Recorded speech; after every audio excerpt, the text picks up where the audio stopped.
গল্প মায়ের শেষ চিঠি। রাহুল ব্যস্ত শহরের ব্যস্ত একজন মানুষ। চাকরি, মিটিং, পার্টি সব কিছুতেই সময় দেয়, কিন্তু গ্রামের সেই ছোট্ট বাড়িটা আর মায়ের খোঁজ নেওয়া হয় না। একদিন ডাক বাক্সে একটা চিঠি পায়, পাতলা খামে মায়ের হাতের লেখা। বাবা রাহুল, জানি তুই খুব ব্যস্ত, অনেক দিন তোর গলা শুনিনি।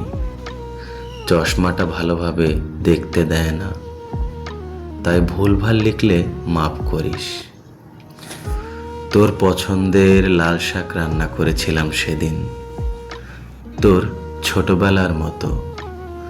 জানি তুই আসবি না, তবুও রান্নাটা রেখে দিয়েছি। জানিস তো, আমি এখনো অপেক্ষা করি। ভালো থাকিস, ইতি তোর মা।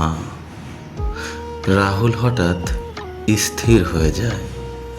কানের পাশে হাজারটা হর্ন, ফোনের রিংটোন, সব কিছু যেন স্তব্ধ মনে হয়। চিঠির নিচে একটা পোস্ট স্ক্রিপ্ট ছিল।